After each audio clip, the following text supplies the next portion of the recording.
Welcome back, guys. This week we listened to The Real Murders on Elm Street, Killer in the Walls, episode 1, and we watched that on Max.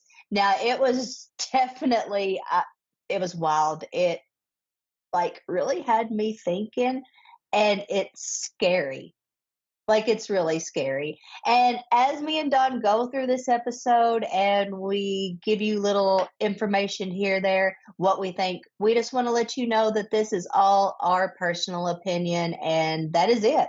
We're not giving you any facts, just what we think. I feel like this one, more than anything we've covered so far, although we've only done one story, but this one seemed to actually line up with what I found online. So I think this story actually does give a good representation of the story and what happened, which is nice. It's terrifying. It is terrifying. Wait till we get into it.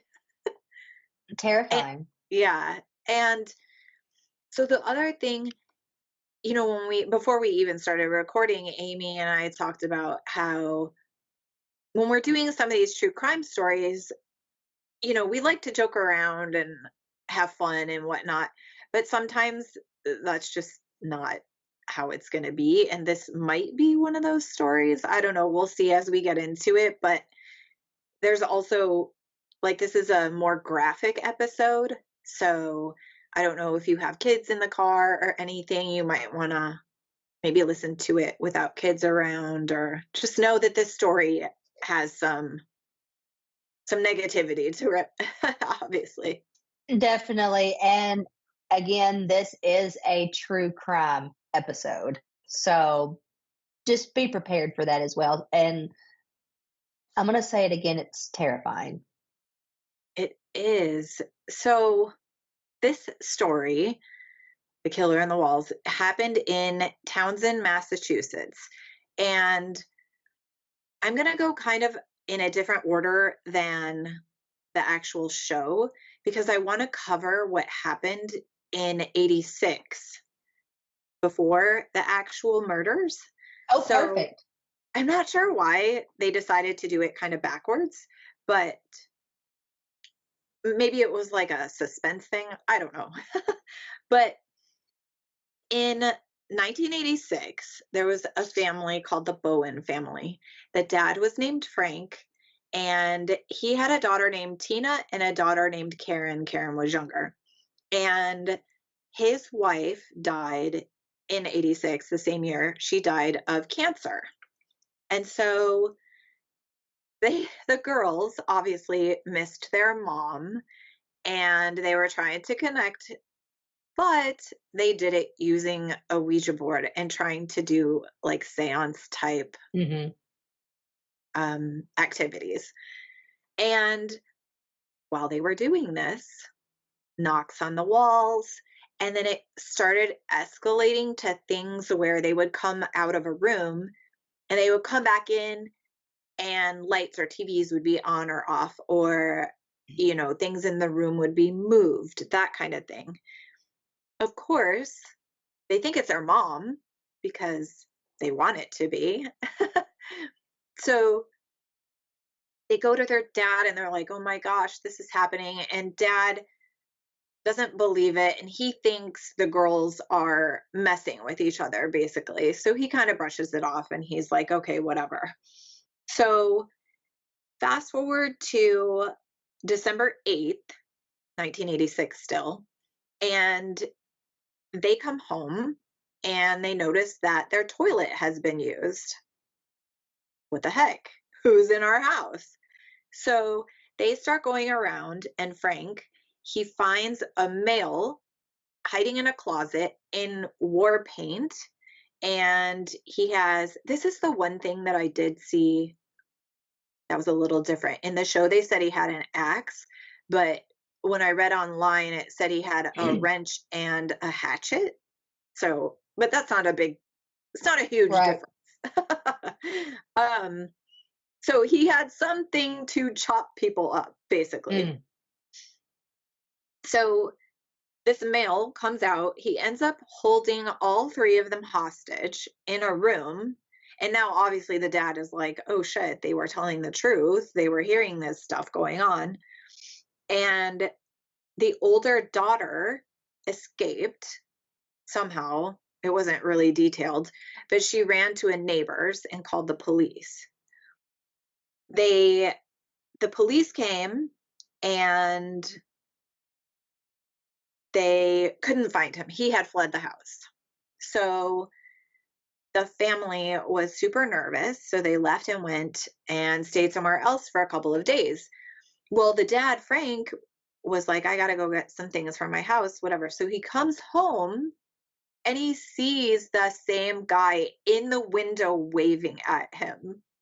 Can you imagine just seeing this guy that you had been held hostage by waving back at you from inside your own house? Like, how is he getting? I don't know. But that was the other thing with a lot of these crimes. There wasn't any sign of forced entry or anything. Right.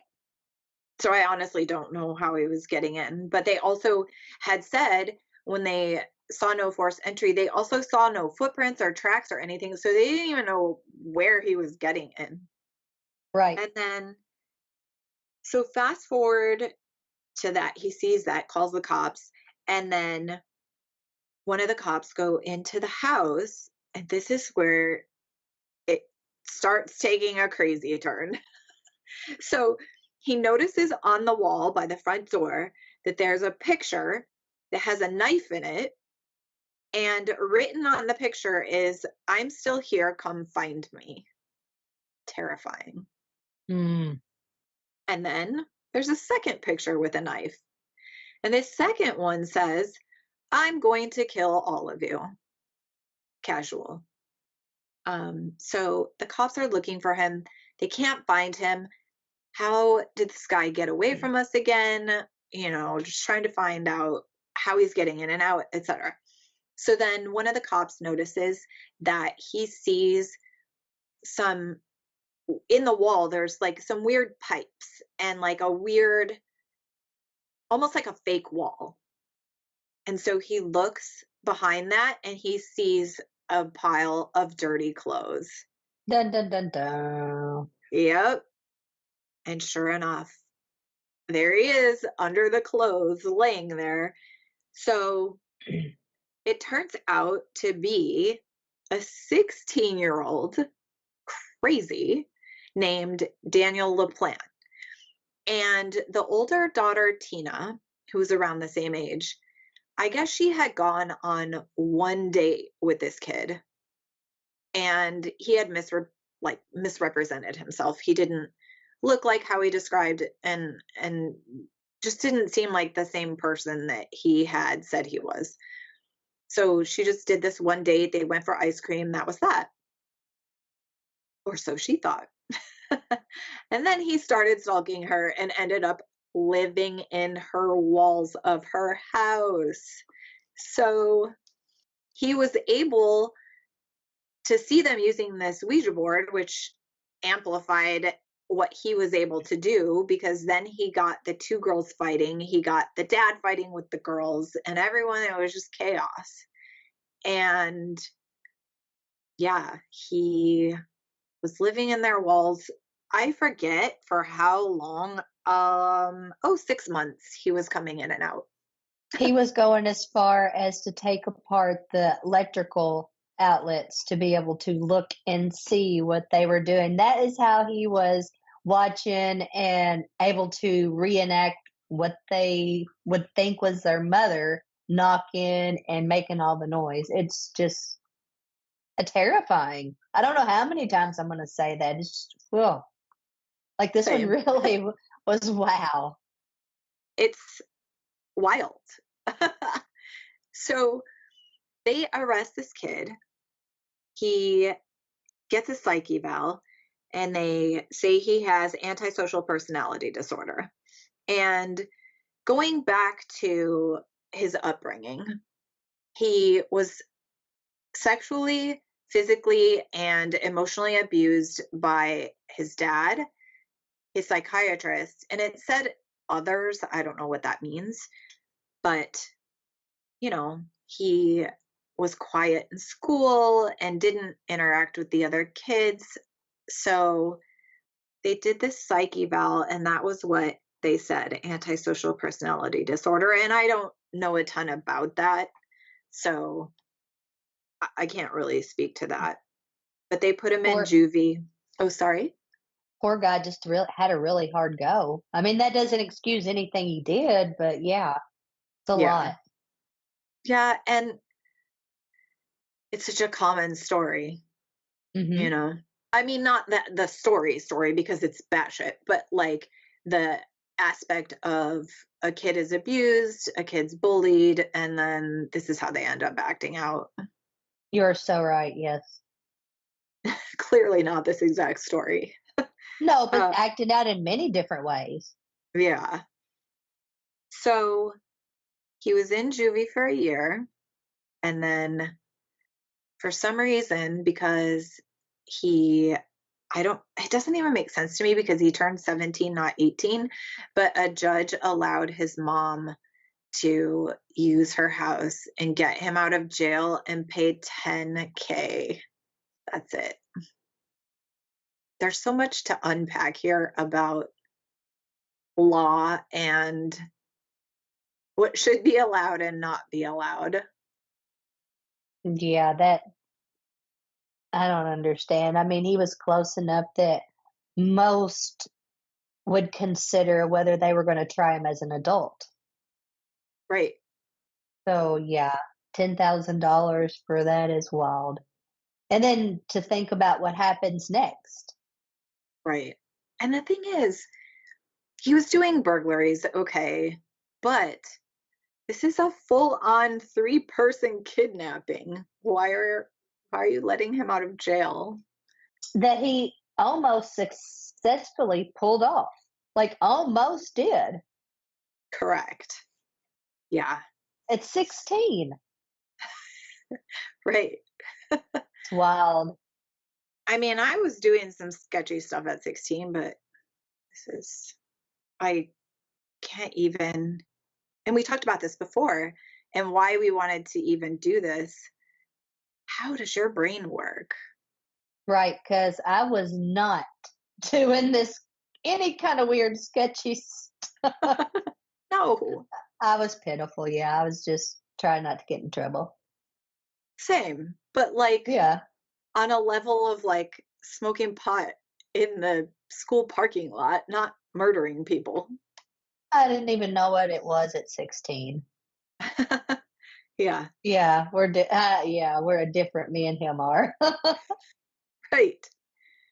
So he's 17, he's out on bail, he's living on Elm Street.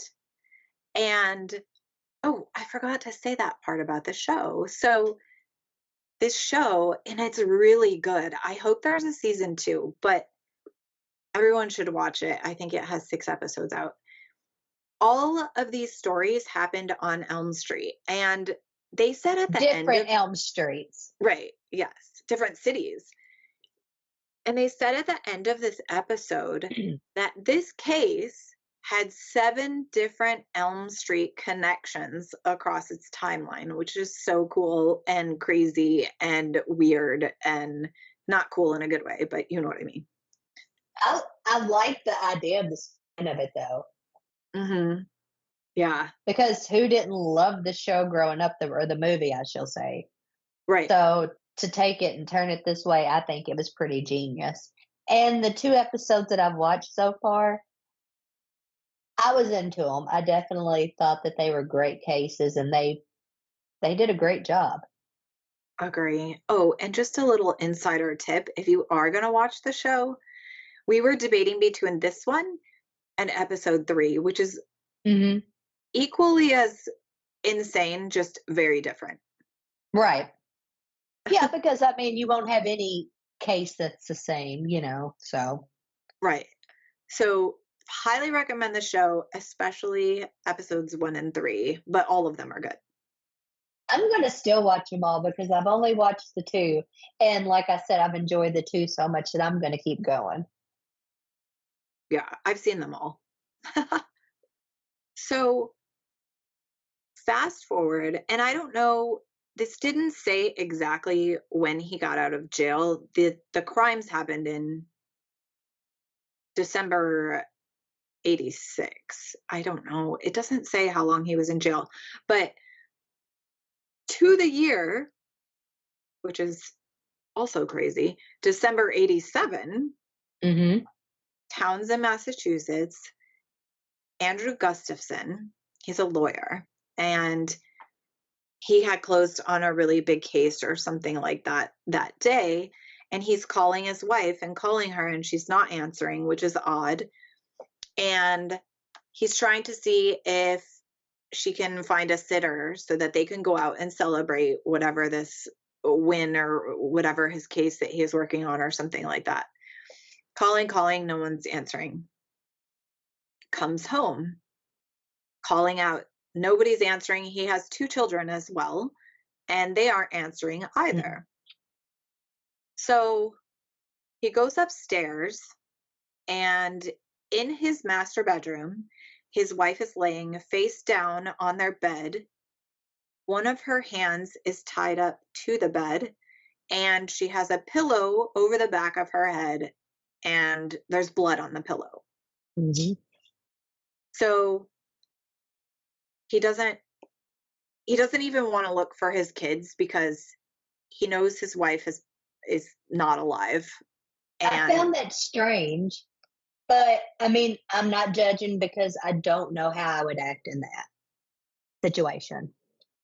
yeah, I think he probably knew because he called out and she didn't say anything, and then he saw she wasn't moving and saw Right. blood. I don't know.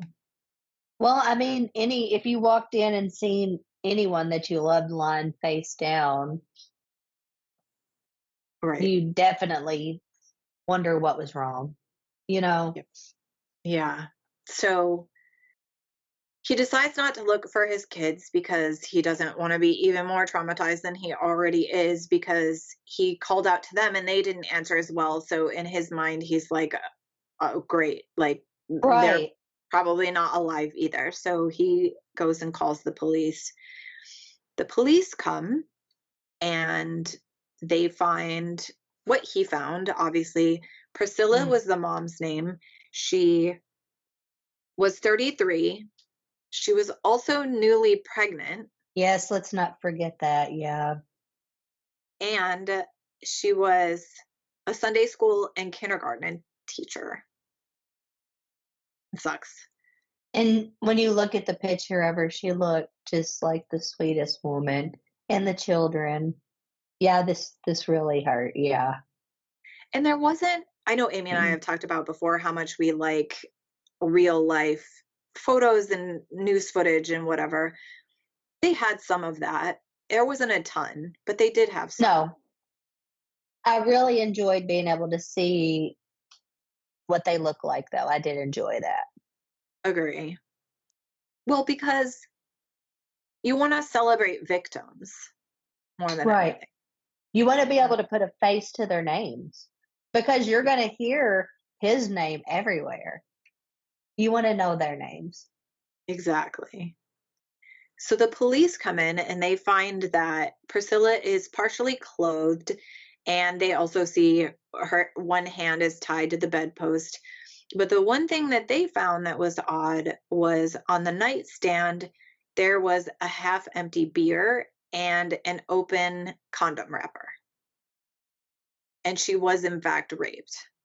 Right. And that's not something that she, for her, would have had on her bedside table. They just, yeah, it was Right. strange for her. Not in her character. Right. So they probably didn't know at the time that she was raped, but that was reported later on. And I'm sure it was speculated at the time, too. Oh, well, yeah, I mean, Yeah. that's the part that sucks about this is the interrogation of innocent people, but you have to do it, Right. you Like, know? you always feel so sorry for, like, the husband, he walked in, he found them, and who's the first person they're gonna look at? Him. anybody's significant other simply because you're the closest to the person. And a lot of times, the last person to see or speak with them. So even though you feel sorry, you get it. You have to cross the people closest out and then start looking. Right. And I feel like if you get mad at that, I mean, I understand the mentality of you feel like they're probably wasting precious time. Right. But if you get irate at that, you might be guilty. I try not to judge. I try not to judge because I don't know how I would react. Because if I was sitting there and I was truly innocent and they kept coming at me, I might be a little aggravated. Like, why don't you go look? Go look. So Yeah. I try to look at it all the way around. I don't know. I don't know. But just bless his family. Right. Because It's it gets awful. worse. Yes, it does. So William, his 5-year-old son, they go up to the bathroom upstairs, and William is face down in the tub. He had been drowned. And then they go downstairs and they find Abigail, who is 7. She's fully clothed though, so I hate to say it, but at least he didn't sexually assault her as well. Right. But she was in the bathtub, also drowned, fully clothed. So now this has escalated to a triple murder on Elm Street, which is the same street that Daniel lived on. And honestly, he was one of the first people that the cops thought of because, he It already, seems so familiar. right, and he lives up the street and he Mhm. had prior kidnapping charges, and he's just violent. He's just a violent person. And even as the detective said, "Hey, I wonder what he's up to," something, this sounds about like it's up his alley. Yes. Mm. Yes. And then, So, sorry, no, go ahead. and then it just really, like he said that, and then you watch the dog track all the way, and guess where it goes? Right to the back door. Like that was Yep. he already knew before the dog went. He knew. Yeah. So, looking at that part of the story, they they assume it's Daniel, but they don't know. And he said he had an alibi. He said he was at a party, Mhm. which is funny because everyone said he didn't go to parties and wasn't social. Right. But after he said he went to this party and he talked to the police, he bailed. They couldn't find him. And the police had found, this is so weird. There was a pillow outside, and they brought in a dog who tracked from that pillow to some gloves and a shirt, and then tracked to right up to Daniel's house. Yep, I So, jumped a little bit ahead, but that just really, it's like, yeah, man, you can't hide. You cannot hide. yep. And now they They know. know. Now they Yes. know. Jinx. And, yep. And then when they went into his house, they got a search warrant. They went in his house. He had wet socks on his floor, and they found a blonde hair. And who's blonde? Abigail. Yep. Bless her little heart. And they also found spent bullets, which they said matched the gun that was used to kill Priscilla. And I think she was shot twice in the head. After that, he's still on the run. And I feel like he was on the run for a really long time, but this was all in within a matter of days. It So he, did feel like forever, didn't I it? know, I Yeah. don't know why. Yeah, it did. And then one of the cops just thought, because the Bowen family, they only lived 7 miles away in a town called Pepperell. So it was pretty close. And one of the cops just thought to himself, we should look in Pepperell because he's familiar with it. There are woods there. So they started searching in that area. And a woman was like, hey, I need you to walk me in my house. And saying it, but not saying it. Mm-hmm. And so they go and they hear a thud. And then the cop walks upstairs and finds a shotgun on the floor that had just been dropped. And they assume it's Daniel. He jumped out the window and got away again and ran into the woods. I'm so glad he dropped that. And wasn't it? Yeah, it was her husband's gun, wasn't it? It was, but he took one of his handguns and some ammo. So they knew Mm-hmm. he was armed, which is scary. Yeah. So he's now on the run with guns and ammo, or a gun. Gosh.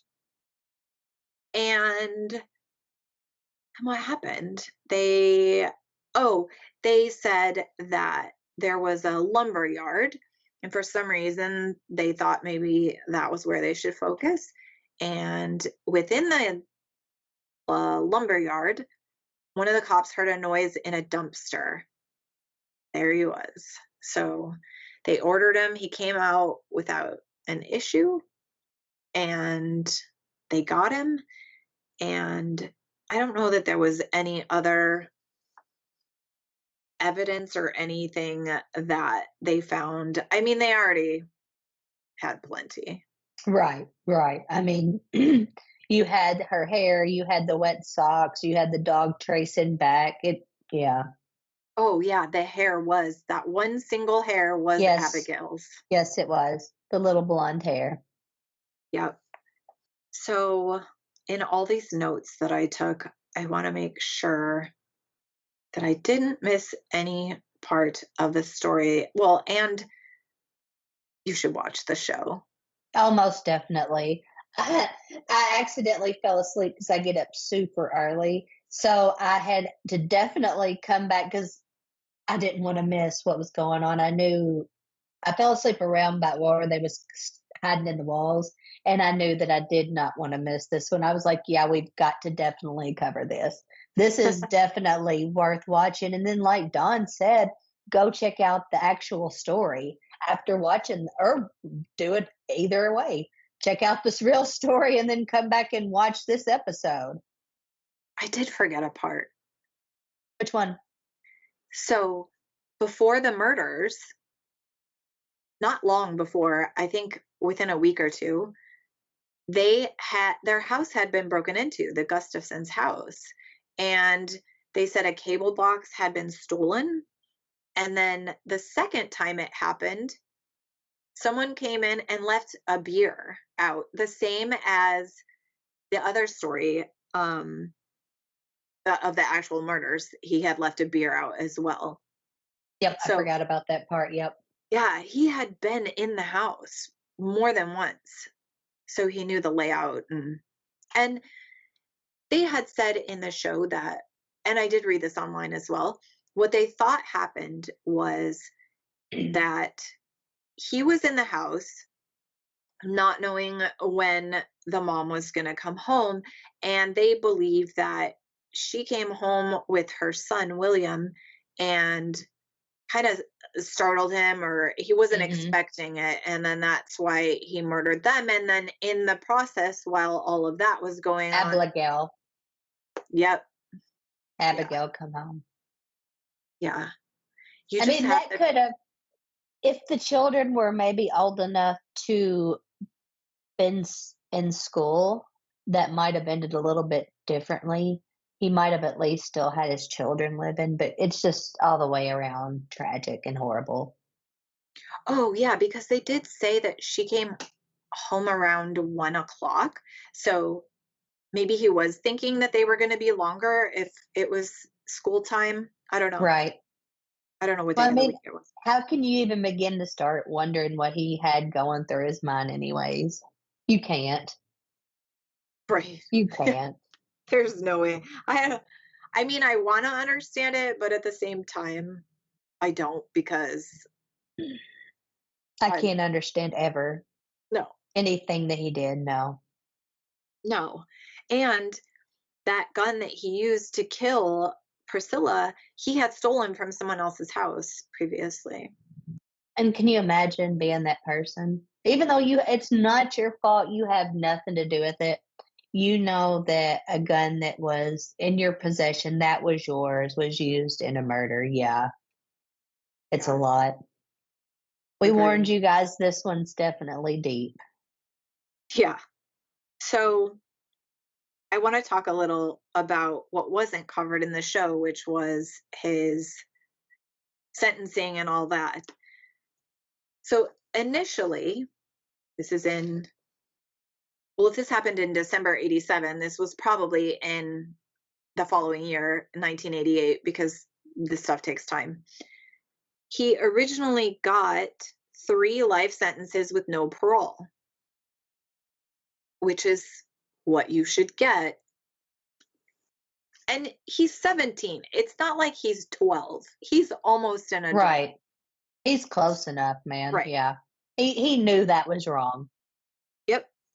And so in 2017, a new law passed. And I don't know the exact wording, but it was something where if you were tried as a minor, your sentence could be Mm. changed. So, of course, he tried to do that. And he was given a psych eval, and they basically said he's got no remorse, no empathy. However, the judge changed it and gave him not life without parole. He overturned that and said, you're eligible for parole in 45 years. And this was already years in. And so Did he then get it, credit for time served? yes, horrible. Ah, But to make it even worse, they changed the law again in 2019. of course they And did. it was kind of similar where if you were convicted of murder as a minor, you could ask for parole after 30 years instead of 45. That one, though, the judge overruled and, of course, reinstated it back to the 45, though. I wish that judge would have changed it back to no parole, but they didn't. So I kind of did some math, and maybe my math is a little off. I don't know, but I feel like he's around 54-ish now. Here's the horrible part. If those 45 years are correct from approximately where I think it is, he He's will right be there. he is 7 years, 2032. In 7 years, he would be eligible. Coming to a house near you, that is scary. Coming to a house near you. Yeah, Yeah. it's okay. Yeah. Because I'm sorry, at 61, you're still fully capable of doing this kind of thing. Absolutely. Yeah. Yeah. And that's a problem I have with just throwing criminals in jail. There's nothing at all done to try to rehabilitate them. Just throw Right. them in a box and let them sit there. And then, okay, well, sure, we should go ahead and let you out. You've sat in that box long enough when you haven't tried to do anything to help. Yeah, I don't know. But yeah, coming to a house near you soon, guys. And they say, at least in one of these 2 recent developments, they said, oh, he's become a model prisoner. Okay. If I knew that there was a possibility that I could get out, Right. Exactly. I don't know. I don't know his heart. I'm not saying I do. I'm just saying that it's really scary. And I also, I'm going to go ahead and I'm going to acknowledge the fact that I do understand that at that age, you're not fully developed in your thinking, in your brain, anything when it comes to being 16, 17 years old. But you do have the capability of knowing when something feels right and when something feels wrong. And I And don't see. this story is next level. He's hiding in someone's walls for 6 months and escalating from there. I don't know. It just got worse and worse Hmm. until like it wasn't enough. You would have killed that family that first night if she had not got out. You would have killed them, Correct. and you got away with it. And bam, you were able to murder a mother and her 3 children. Right, because she was pregnant. Yep. Yeah, yeah, Yeah, and I don't know. There's got to be some type of statistics on this where early intervention, if there's a child showing this type of behavior when they're young, if they go into therapy, maybe do some inpatient, I don't know. There must be statistics on whether that's successful or whether this is just how this kid's mind is, and no matter what kind of intervention had happened, this would have happened yeah. regardless. I don't know. Could it be avoidable? Right. Like what could have been done? I mean, I know that there wasn't somebody watching him close and really giving a damn, we're going to say, while he was a child, but there had to be signs. Like at school somewhere where somebody might have been watching. I mean, at least there they were paid to care. Yeah, I wonder. That would be interesting to look up and see. And I mean, I looked at several articles, I didn't see anything. I wonder if any of his teachers did report any of Right. this. I don't know. Somebody has to care. Somewhere you would think. Well, it's How not is his this dad. how is this man like failed this many times? And like I said, I'm not like saying anything and oh poor, poor, poor. I feel so sorry for you. No, you did wrong. But we're gonna also admit you were wrong. So it's just a fine line, and it's tragic, it's scary, but I'm sorry, sir, you belong under the jail. It's also extra, I guess, crazy or shitty that he was seeing a psychiatrist, and this said that his psychiatrist was also abusing him. So Failed I guess, again. yeah, you have to factor that into, even if you look into statistics of if there's some kind of intervention here, because his intervention was abusing him. Right. I mean, I don't I it's awful. Yeah. It's And awful. one day we can talk more in depth, but the the guy that killed my niece Mhm. had not the same, but somewhat of a similar story. Right. And we can do it maybe on a mini sode or something, just talk about that in particular. And Of it's course, so, if you're comfortable. oh yeah, that's fine. I don't mind talking about it. But I also think it helps people too. Yeah, I do If too.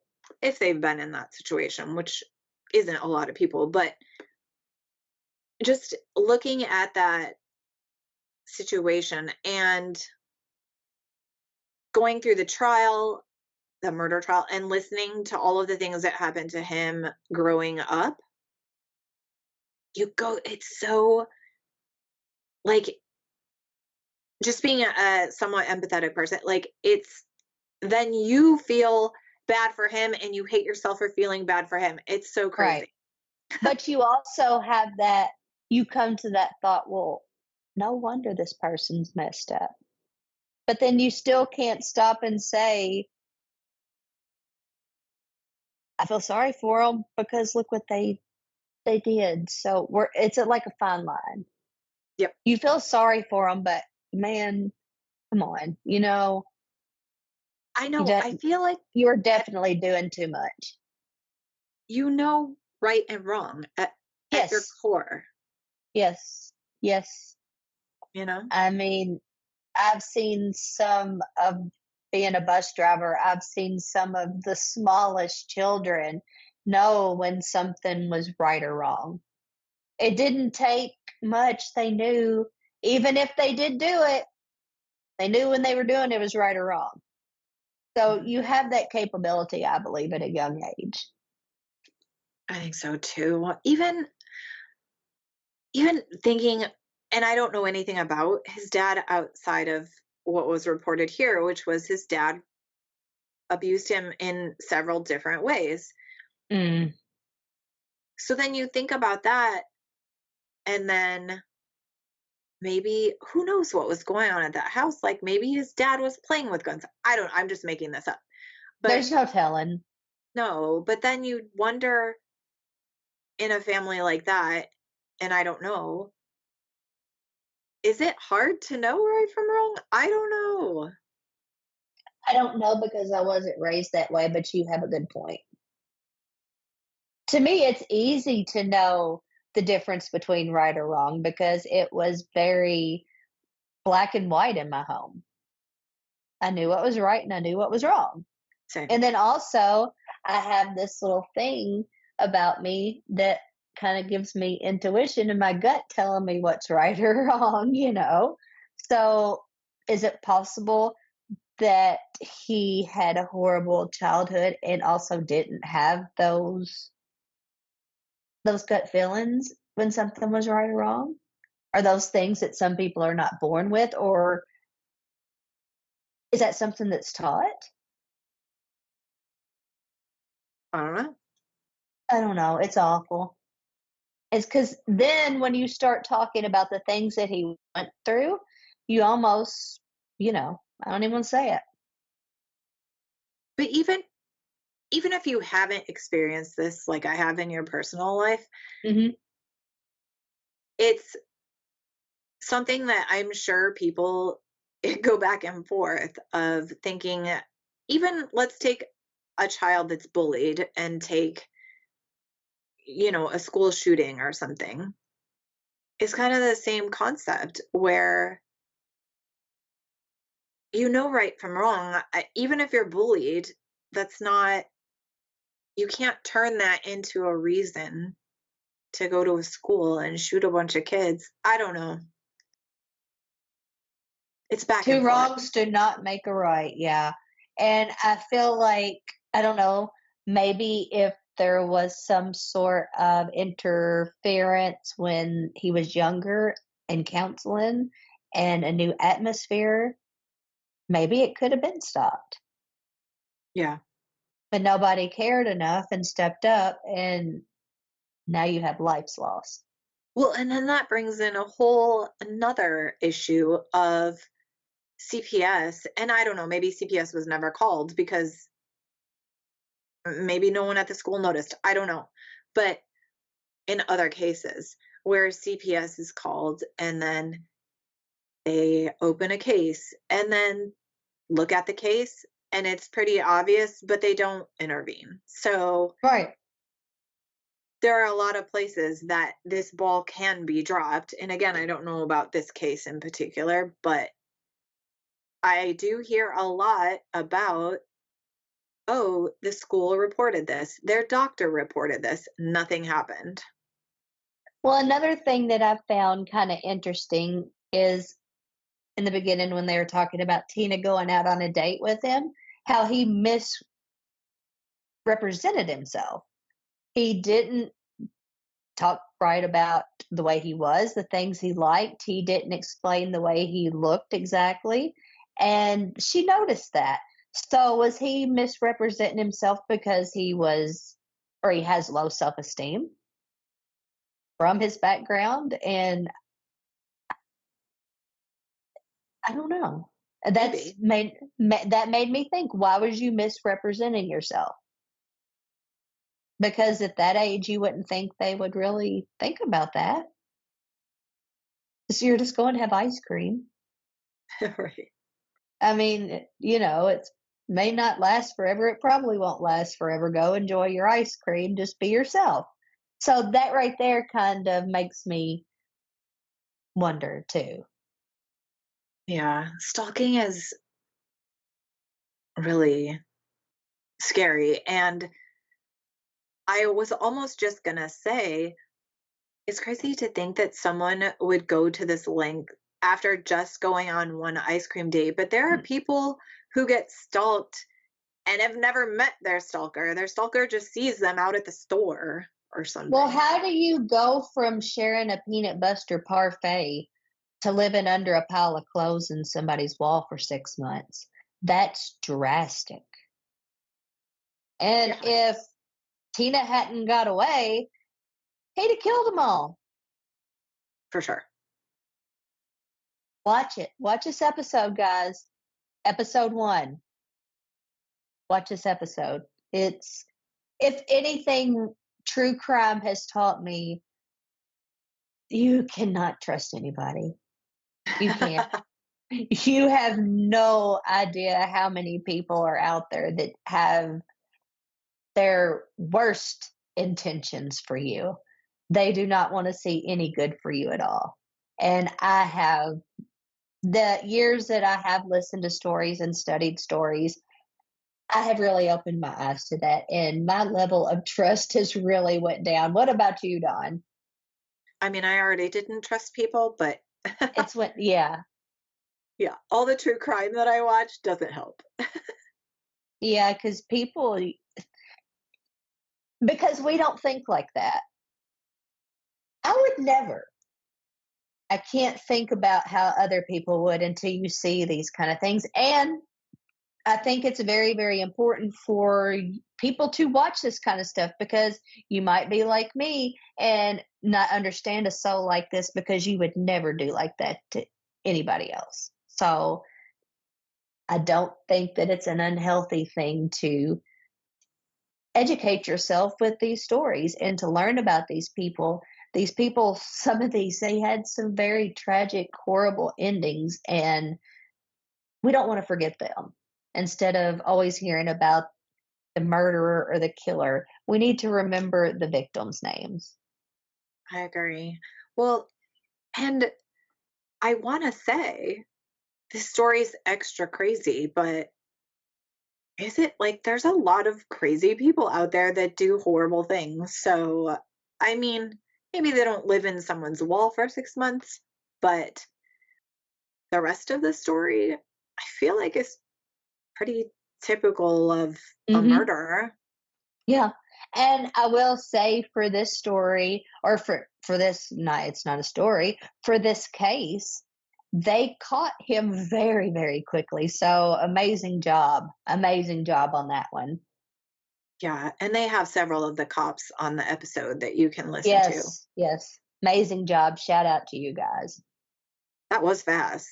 Yes, it was. There, I mean, it was like, okay, where are you at, buddy? What are you doing? You know, he knew. That was amazing intuition. Yeah, imagine if they never found him. Just someone, Imagine the things that he would have went on to do. right? Yeah. The people that he would, I mean, that's sadistic. Imagine the people that he would have went on to terrorize if he had not been caught underneath that old nasty pile of clothes between them walls. Yeah, and Imagine. yeah, they all said that during the trial. Dead eyes, no remorse, no emotion, didn't care at all. No, no. I mean, but to do those kind of things, you wouldn't think a person would care. So it kind of fits right on in for me. That's just, I don't know uh, though. I would like to think, and maybe this is naive, I would like to think that maybe they aren't quite that evil and maybe they had a, not everyone obviously, but some of the cases, maybe they had a psychotic break and they could do better, but that's probably unrealistic. um, okay. Well, if you want to go that way, what if maybe things at home were so bad that he had nowhere to go? So it kind of just started out as kind of a little, like you said, stalking issue, hanging out there, sleeping at night, and then it just got a little bit too fun. Maybe. Think that's possible? I Like don't know. he did it originally to not be around the house, but then ended up enjoying it and kept it escalating. You know how I like to reach and grab sometimes. It's you gotta look at everything though. I don't know. Oh, yeah, I agree. I mean, we've been back and forth already for 20 minutes with different theories and ideas. And I mean, it's always stuff that you're never going to know. So they're just kind of theories. Right. Oh, and did I say that we watched this off of Max? Yeah. Hmm. Okay, I couldn't remember if I did, but yeah, this is definitely great. Yeah, Max did good. And I'm kind of glad that we did switch it up this time and go to Max, something totally different. Because I don't think a lot of people would expect something from there. I Oh, hope I hope that a lot of people have Max. If not, it's definitely worth getting. oh, yeah. They have a lot of true crime and Hmm. things like that. But yeah, I hope, I mean, I don't know how many murders there could possibly be on Elm Street, but I'm really hoping for a season 2. Well, I will say that, like I said, I've watched 2 episodes out of season 1, and both were very well put together. And I do not feel like they completely dramatized any of the reenactments. I feel like it was as true to point as you could actually get it without being dramatic. Yep. So Agreed. I really appreciated that. Yep. Like I said, I did fall asleep a couple of times, but it was only because I was super tired from work.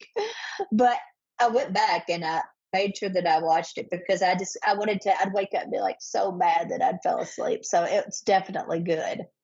Yeah. Yeah. That's a I mean, whole different reason. if you're watching YouTube, I've kind of looked like I was gonna go into like having a demonic seizure or something. I was trying to hold a yawn. So if you're watching me and you see me sitting over here like this, I was trying not to yawn. Like I said, 4 o'clock comes early, or 4 a.m. comes early. That's going to be the thumbnail that I grabbed for the episode. But You going with one eye. Yeah. So, yeah, it's called one last time, just in case anyone needs it, The Real Murders on Elm Street. It's on Max. This was episode 1, Killer in the Walls. The other one that I thought was the best one was episode 3. And I believe there are 6 episodes in season 1 out right now. I say let's cover 3 too. Hell yeah. I liked it, but do you want to know why I picked this one? No. I mean, do I want to Because know? Yeah. yeah, the walls terrify me. Okay, if we didn't have cameras around our house and inside of our house watching, every move that even the cats make and dog makes, what if somebody was in our attic? What if they were coming down and coming and going as we were out and about through our afternoons and whatever? Could happen. So, like, thank goodness for cameras, but that is why I chose this one because hiding inside of the home for 6 months without being recognized, it terrifies me. So that is why 1-1 for me. 1-1. That that is why 1-1 for me over 3. Just the hiding in the home for 6 months. So I would definitely love to cover 3 too. It's shocking. When I first watched it and they came out with that, I was very shocked. Yeah, I'm down. We got 3 too. So let's not put anything out about that one until we actually get to it. So I'm totally for that. But yeah, this one grabbed me because undetected for 6 months and you're sitting around, Just living oh, life. and knocking on walls and Yep. man, yeah, that messed me up. So yeah, that's why it won for me. Okay, well then what do you rate it? 0 to What do 10. I'm gonna give this one an 8.5. Only I because I don't give it any higher is because I wish we'd have done trial. yeah. I wish we'd have went a little further. But that's hither, there. You know what I'm saying? It's okay. I was going to say 9 for the same reason. It would have been nice for them to cover, since it is a recent show, they could have included these updated sentences in 2017 and 2019. So that would have been a nice part of the story, although it's a negative part of the story and it sucks. And I feel really bad for Andrew that he has to go through this in 7 years and wonder if he's going to get out. And by the way, do you want to hear the cutest thing? Yes, You're going to love this. I It's want to hear it. right up your alley. Okay. He wears 2 wedding rings. He's remarried. He wears one from Oh, his first marriage and the new one. oh, because he wouldn't have had the opportunity to have the second one if he hadn't lost. Yeah. Oh, so he still recognizes that first one. You know, I'm really like awed and like, oh, how sweet when I see that a spouse will recognize the fact that there was someone before them that probably would still be there if they hadn't tragically lost their life. So kudos to anybody who has had to experience that and has had to kind of put it on the back burner and realize that, I'm glad I have this opportunity, but that person was there too. So that really always does really get me. Yeah, I agree. So I was gonna say 9 for the same reason. It would have been nice for It them to might as well cover. be a 9. I'll go 9 with you. Might as well. But I would like to see a little bit more of that. But it was an awesome, awesome, awesome, awesome episode. Yeah, I and the like it. show overall for me is a 9. I really like it. What is it? It's a fantastic flick. Yep. It was. It was. It was very well put together. Um, terrified me. Yep. Terrified me. As it should. Yeah. And what are we gonna say when we close out? We're gonna meet back here in a week. Yes, we are. Next time, mini-sode. That's right. Meet back here in a week. Yep. All right. Thanks, everyone. Hope you enjoyed it. We'll see you soon, guys. Bye. Bye.